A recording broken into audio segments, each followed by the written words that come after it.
Bonjour et bienvenue sur la chaîne Citoyen Lucide. Nous sommes aujourd'hui mercredi le 30 novembre 2022. On va débuter aujourd'hui notre revue de l'actualité avec notre cher adoré leader suprême du Parti communiste du Canada, notre bien-aimé Justine, on a ici un article du Post-Millennial qui nous fait remarquer. Voyez-vous, ça, c'était paru le 11 février, 1er février, en tout cas, en février 2022. On se rappelle avec le convoi des camionneurs. Alors, nous avions ici Trudeau qui disait que si vous joignez la manifestation parce que vous êtes tanné de la Sniffles, vous devez comprendre que vous brisez la loi. OK. Donc, il semblerait maintenant qu'au Canada, on n'ait plus le droit de manifester. Donc, les conséquences vont être de plus en plus sévères. OK. Et là, récemment, donc on a vu que les pauvres Chinois sont vraiment tannés à bout de leur système communiste, ainsi que la politique zéro COVID, OK?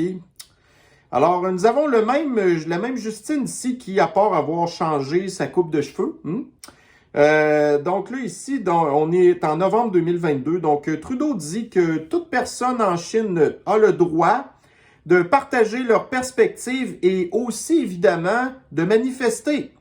Et cela veut aussi dire qu'en Chine, donc, ils doivent respecter les journalistes. Donc, j'aimerais un petit peu savoir qu'est-ce que Rebel News pense de ça, parce qu'eux, ils ont beaucoup couvert, entre autres, le fascisme sanitaire, que ce soit à Montréal ou ce que, ils pognaient des tickets quand même de la police, même s'ils avaient leur carte, là, de médias. Vous avez aussi Alexa Lavoie qui s'est fait tapocher pas mal par les policiers. Puis là, c'est ça. Donc, nous, on sait que comparativement, admettons, aux manifestations qu'il y a eu en Chine, la population a tiré des affaires, ces policiers, a battu des policiers aussi. Évidemment, c'est sûr que la population s'est aussi fait arrêter, s'est fait battre aussi, mais je veux dire, il n'y a eu absolument aucune violence. Pendant 3 semaines que ça a duré le convoi des camionneurs, zéro violence. La seule violence qu'il y a eu, ça venait de la part des policiers, OK? Alors, d'un côté, c'est ça. Fait que nous, ici au Canada, on n'a plus le droit de manifester pacifiquement, mais en Chine, ils ont droit à eux. Alors, vous connaissez bien, en fait, l'expression qui dit « les paroles s'envolent et les écrits restent ». Donc, mon cher Justine, on va être obligé de dire que tes paroles sont écrites et elles restent aussi, OK? Alors, merci au Post-Millennial de faire leur travail, de rappeler un petit peu les contradictions dans le discours de Justine. Alors, ici, on a ma vidéo d'hier. OK, donc maintenant, dans le TVA Nouvelles. Perte de 522 millions de dollars pour la Banque du Canada, une première. C'est pas la première nouvelle bizarre qu'on voit depuis que c'est le Parti communiste du Canada qui est au pouvoir. Donc, la Banque centrale du Canada perd de l'argent. Alors, dans l'article, on nous explique pourquoi. Je vais être bien franc avec vous. Moi, je suis pas un économiste, puis je suis pas un expert non plus en Banque centrale du Canada. Ce qu'on nous parle, en fait, c'est que c'est pas mal tout technique, ces affaires-là, pourquoi que la Banque du Canada perd de l'argent. Mais moi, ce que je retiens là-dedans, c'est que, effectivement, c'est une première. Encore une fois, ça, c'est grâce à Justine. Donc, pendant que la population s'appauvrit, vous avez ici dans la presse, Bombardier et l'Airbus A220 qui élargissent leur carnet de commandes. Bon, moi, concernant le C-Series, j'ai absolument aucun problème avec ça. C'est un avion que j'affectionne particulièrement, même si ça nous a coûté la peau des fesses là, aux finances du Québec, en fait, mais c'est vraiment un excellent avion, le Airbus A220. Mais là, on sait que la C-Series a été vendue gratuitement à Airbus, OK? Donc, ça, là, c'est du transport collectif. Moi, quand je parle, admettons, de l'aviation commerciale, on parle de transport collectif, si on peut dire. Par contre, quand on parle de Bombardier, qui, dans l'article, on nous parle du Global 8000, qui est un jet privé. Alors, on apprend, entre autres, là-dedans que Bombardier a reçu une grosse commande d'une 20aine d'appareils de Global, en fait, vendus, admettons, à notre cher Warren Buffett, qui fait partie un peu des mondialistes, on peut dire, qui a une compagnie de jets privés. Alors, pendant que nous, on continue encore une fois à essayer de nous priver du petit bonheur qu'on a de pouvoir voyager de temps en temps parce qu'on travaille dur puis ça nous fait du bien de voyager, surtout pendant l'hiver, parce que voyez-vous, aujourd'hui, c'est ça. Donc là, il est actuellement 2h moins quart, puis je suis obligé d'allumer mon plafonnier parce qu'il fait noir dehors. On va dire probablement que c'est à cause des réchauffements climatiques, là. Mais on voit que ça mine beaucoup, en fait, là, le moral des Québécois qui, l'hiver, ont besoin de prendre un petit peu de soleil. Mais non. Alors, nous, on n'a pas le droit de voyager, mais vous avez encore là l'espèce d'élite du 1% qui, elle, a profité de la pandémie pour s'acheter des jets privés puis continuer à voyager, faire ce qu'ils voulaient. En tout cas, écoutez, c'est pas nous qui va changer le monde, là, mais de continuer d'en parler au moins. En tout cas. Alors ici, donc la presse. On revient encore un petit peu sur le convoi des camionneurs. Alors, commission sur l'état d'urgence. Le système nerveux central du convoi de la liberté était les médias sociaux. Alors, je vais vous lire un bout d'article qui nous dit en fait, que la commission sur la loi des mesures de guerre faite par Justin Trudeau, ça n'a pas été fait, cette commission-là, pour analyser si la décision du gouvernement était bonne. Au contraire, en fait, ce qu'on veut au Canada de Trudeau, c'est de prouver que la manifestation a été possible à cause des réseaux sociaux. Et tout ça en bout de ligne pour justifier la loi C11 qui veut faire de la censure et du contrôle des médias et plateformes sociales. OK? Alors, nous avons ici, pour les gens qui, j'imagine que vous le saviez en fait, là, mais le juge de cette commission-là a été nommé par Justin Trudeau. Alors, j'ai ici, en fait, dans le fond, sur le site de l'université d'Ottawa.ca, un petit peu le pedigree du juge Rouleau. En fait, là, qu'est-ce qu'il a fait dans sa vie, OK? Et on apprend, entre autres, dans ces choses-là que Monsieur Rouleau, eh bien, il est très, très accoquiné avec le Parti libéral depuis les années 1980. OK? Donc ça, là, c'est un ami. OK? Quand on dit un chum, c'est un chum.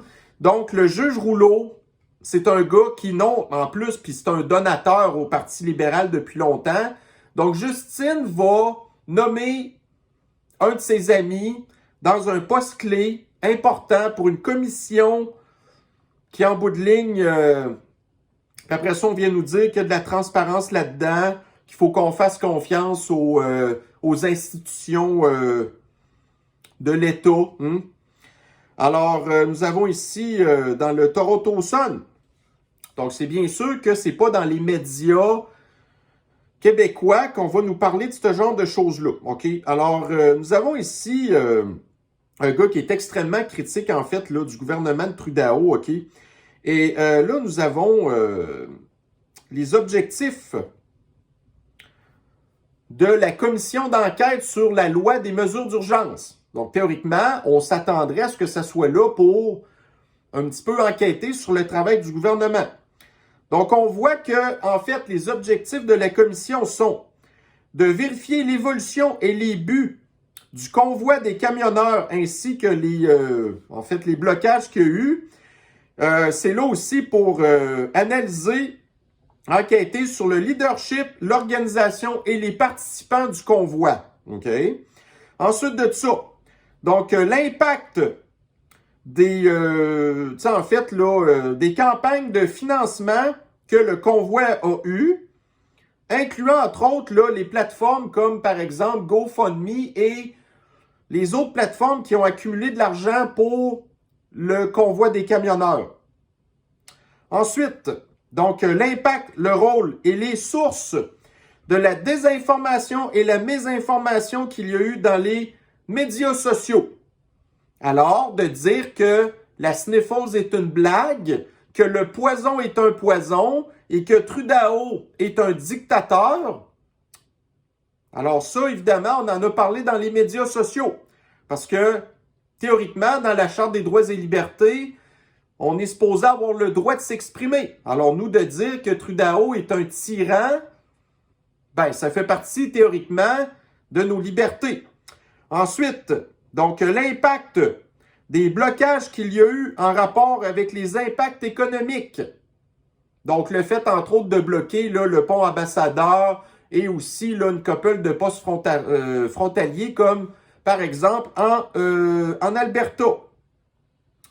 Et après ça, donc l'effort de la police et les autres répondants en rapport avec la déclaration de la loi sur les mesures de guerre. Est-ce qu'il est mentionné quelque part là-dedans que est-ce que c'était légitime que Trudeau invoque la loi sur les mesures de guerre? Non. Alors, quelles seront les conclusions de ça? Que les médias sociaux, finalement, ont eu un impact majeur sur le déroulement de la manifestation du convoi des camionneurs et ils vont aussi nous faire croire que le convoi des camionneurs a eu un impact immense sur l'économie du Canada alors que ça faisait 2 ans qu'à cause de la politique de Trudeau, entre autres justement la campagne d'empoisonnement et l'obligation des camionneurs de se faire empoisonner, ben ça aussi, là, ça l'a beaucoup dérangé l'économie du Canada. OK? Et puis ça, c'est sans parler aussi quand on parle des conséquences économiques. Donc, Trudeau va dire que les institutions financières de l'étranger ne font plus confiance au système canadien. Donc, lui, il va dire que c'est à cause, entre autres, de la manifestation du convoi des camionneurs.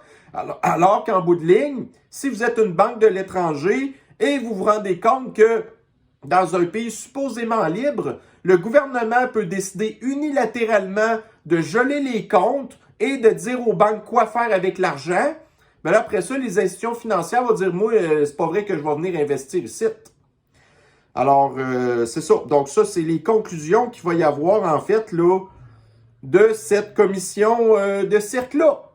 Et qui vont jamais, évidemment, blâmer Trudeau pour ce qu'il a fait. Ensuite, toujours dans la presse. Donc, l'usage du transport collectif a chuté de moitié en 5 ans. Alors ça, moi, je considère ça comme une bonne nouvelle. Ça veut dire que les gens fuient les grandes villes. Ça veut dire que les gens, ils utilisent beaucoup plus leur voiture parce qu'ils se rendent compte jusqu'à quel point que le transport en commun, c'est pas là pour améliorer vos vies, pas pantoute.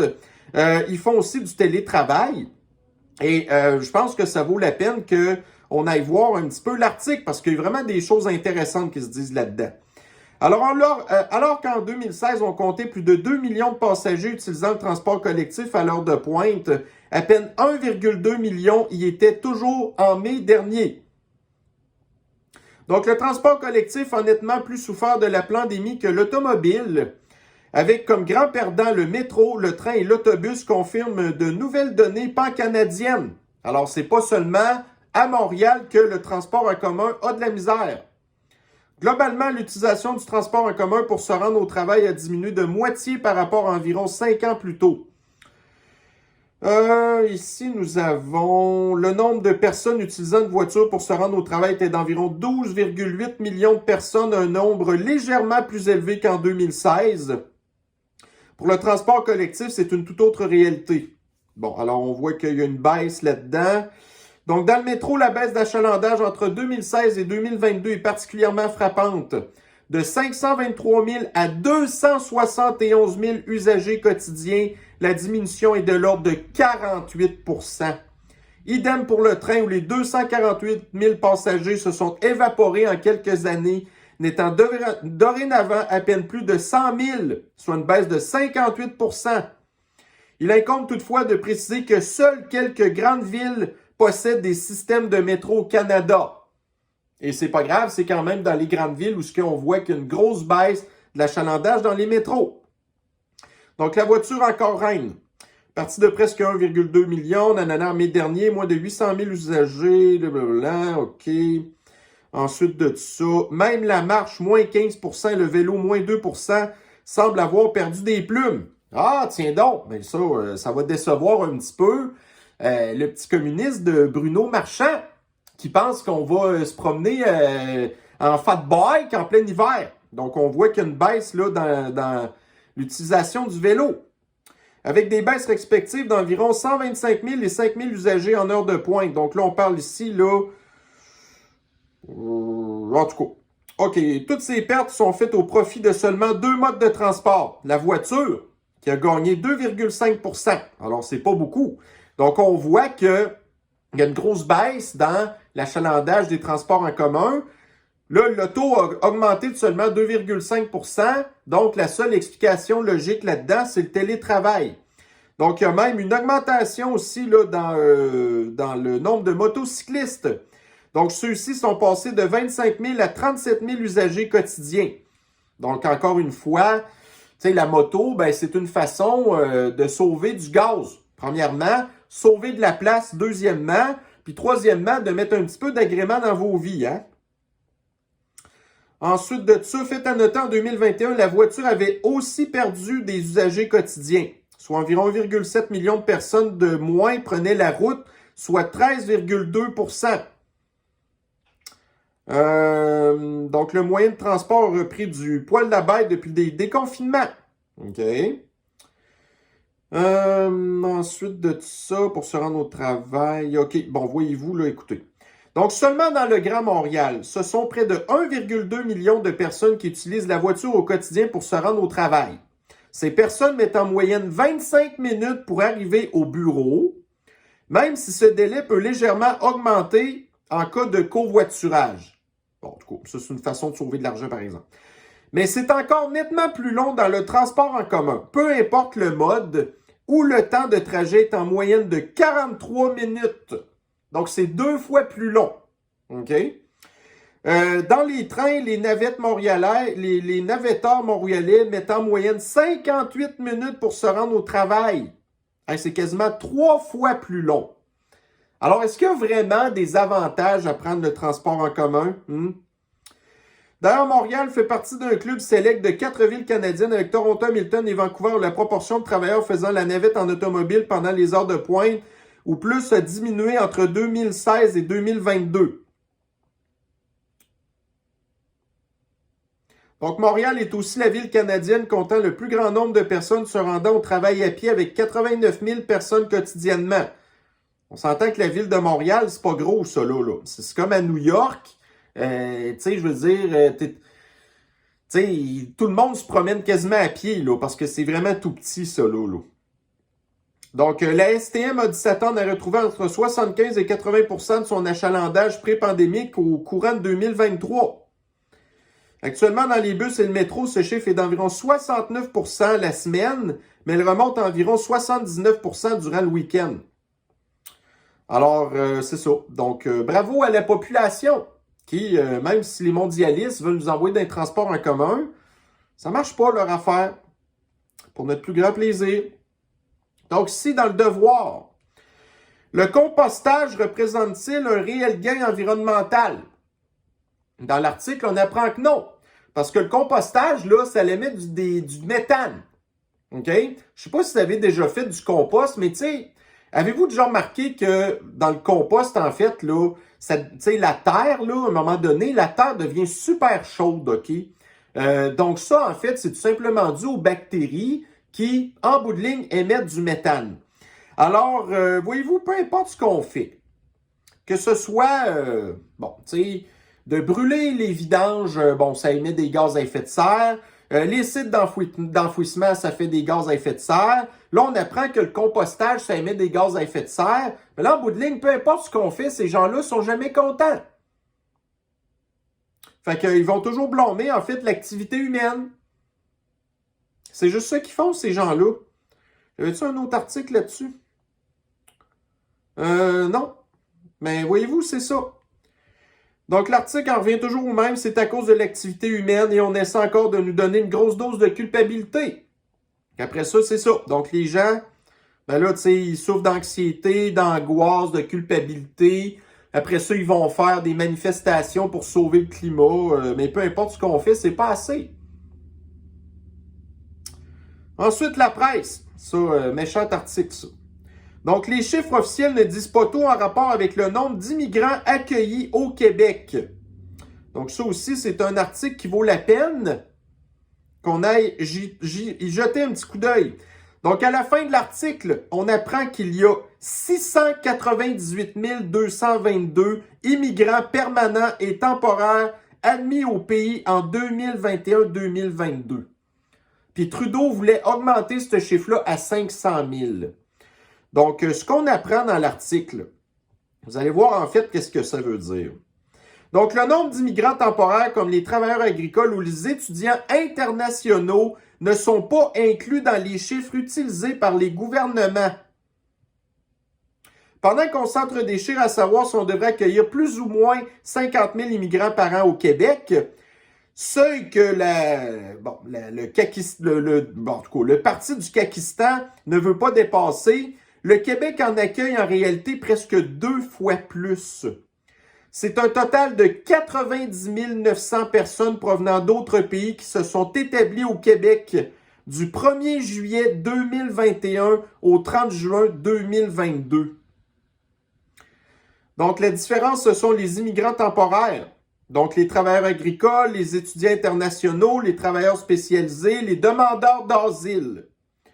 Donc, pour l'ensemble du Canada, on en compte plus de 850 000. Il y a ainsi un décalage important entre les chiffres sur l'immigration utilisés dans le débat public et le nombre réel de personnes qui s'établissent ici. Donc, le débat porte sur le nombre de personnes qui obtiennent chaque année le statut d'immigrant permanent. Donc, voyez-vous, au Québec, on parle qu'on veut 50 000 immigrants, alors qu'au Canada, au Canada, on en veut 500 000 d'ici 2025. On ne prend pas les bons chiffres, affirme l'économiste Pierre Fortin.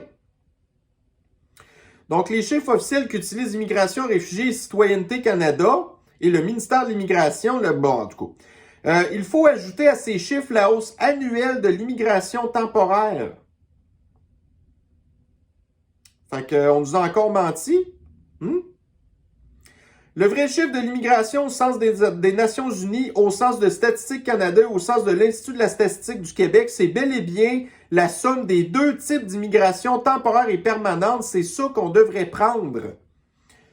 Donc, c'est difficile à estimer.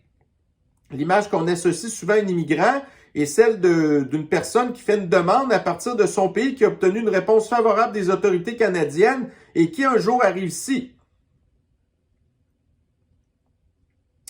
Ensuite de ça, il y avait d'autres chiffres, là. Voyez-vous, pas celle-là. OK, voyez-vous, là. Un tableau ici. Nombre d'immigrants temporaires titulaires de permis au Québec. Donc, dans une large proportion, ce sont des étudiants internationaux. Puis, on parle de beaucoup de monde là-dedans, là. OK? Moi, je serais vraiment surpris de voir. Voyez-vous, en 2016, ça représentait environ 50 000 et en 2021, ça représente, il disait à peu près 90 000 étudiants internationaux. Est-ce qu'il y a vraiment... Tu sais, vous savez, c'est pas parce que vous obtenez un visa d'étudiant que vous allez nécessairement être étudiant. Hein? Ensuite de ça, on voit les travailleurs étrangers temporaires. Ça représente un très faible pourcentage. Et vous avez après ça les programmes de mobilité internationale. Et là-dedans, on parle même pas des demandeurs d'asile qui devraient théoriquement être envoyés chez eux. Donc, encore une fois, on nous a menti. Donc, si on a un article toujours de la presse, la moitié des terres agricoles mises en vente achetées par des non-agriculteurs en 2021. C'est hier que je vous ai parlé l'histoire aux Pays-Bas, là, le gouvernement qui est en train de racheter les terres pour empêcher les agriculteurs de faire de la culture puis de nourrir la population. Ben, il est en train d'arriver le même genre de choses ici au Canada et au Kakistan. Et voyez-vous, je vous ai trouvé aussi un exemple qui, nous explique un petit peu qu'est-ce qui se passe. Bon, alors là, ici, vous allez me dire, regarde, c'est pas des terres agricoles, vous avez 100% raison, mais c'est pas grave, ça en revient un petit peu au même. Voyez-vous le genre d'entreprise qui rachète ces terres-là? Donc, on avait ici un article du 17 novembre 2021, j'en avais déjà parlé, mais c'est pas grave, on le rappelle pareil, là. Donc, Microsoft, on se souvient, Microsoft, c'est Bill Gates, ça, là. Donc, paie 20 millions de dollars pour le club de golf Charny, soit près de 5 fois la valeur du site. Et à quoi vont servir ces terres-là? Pas à faire un club de golf, à rien du tout. Simplement dans un but d'empêcher les gens d'acheter ces terres-là à des prix beaucoup trop chers, puis en bout de ligne, il ne se passera rien avec ça. Parce qu'on veut empêcher le développement. On veut nous empêcher de vivre. Voyez-vous, par contre, les mondialistes, ils nous envoient de plus en plus vers la culture hydroponique. Donc, vous avez ici dans le TVA Nouvelles. Donc, le Canada tire de la patte.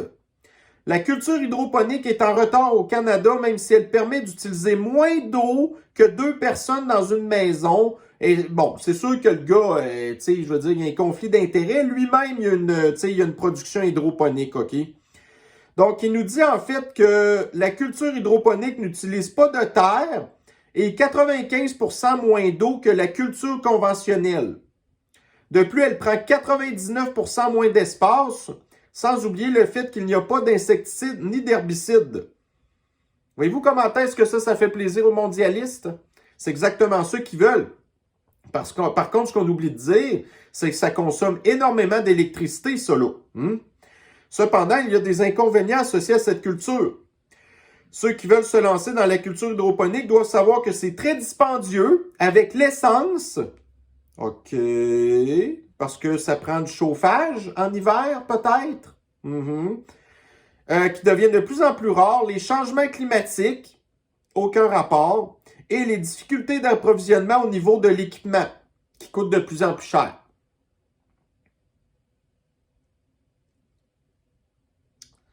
Ensuite de tout ça, plutôt questionner à savoir si la culture hydroponique est la technologie du futur. Donc, le gars en question répond que c'est l'une des solutions viables. Cependant, il prévient qu'on ne peut pas faire un aliment qui pousse à l'intérieur de la terre comme des patates et des carottes. OK. C'est pas encore une solution. C'est une affaire qu'on doit ajouter, mais c'est pas une affaire qui va remplacer les terres. Mais les mondialistes, eux, de toute façon, inouïs. Ils sont pas là pour nous nourrir, ils sont là pour nous faire crever. Donc, le monde. Avec la crise économique et sociale au Royaume-Uni, le sentiment anti-Brexit progresse de plus en plus. Incroyable. Donc, vous avez les Anglais qui ont réussi à se sauver du gouvernement mondialiste de l'Union européenne, là. Mais là, parce qu'ils ont une crise énergétique, ils pensent que c'est seulement au Royaume-Uni qu'il y a une crise énergétique, puis ils pensent que s'ils se rallieraient à l'Union européenne, que ça réglerait leurs problèmes. Alors que en Europe, la situation est encore pire qu'au Royaume-Uni. Mais comme vous avez des gens qui oublient vraiment vite la raison du pourquoi qu'ils se sont séparés de l'Union européenne, ben à la base, c'était beaucoup une question d'immigration. Fait que, voyez-vous, le Royaume-Uni n'avait pas pantoute le contrôle sur ses frontières. OK? Fait que l'Union européenne, on a vu qu'est-ce qui se passe, par exemple, en Italie. L'Union européenne, là, elle oblige l'Italie à prendre les immigrants illégaux. Sinon, ben, elle leur menace de leur enlever son argent.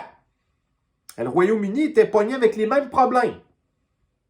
Puis pourtant, les gens continuent à traverser la Manche quand même pour se rendre au Royaume-Uni. OK?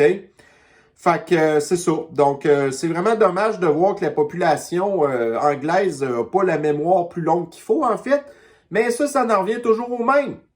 C'est le fait d'être ignorant de ce qui se passe à l'étranger, c'est d'être désinformé par les médias, ou c'est tout simplement de pas du tout savoir ce qui se passe. Donc là, les gens deviennent émotifs, puis là, ben, ils pensent que de retourner en Europe, ça va régler le problème. Mais nous, on a la mémoire plus longue que ça. Donc, vous avez ici Radio-Canada. L'avenir incertain des microdistilleries québécoises.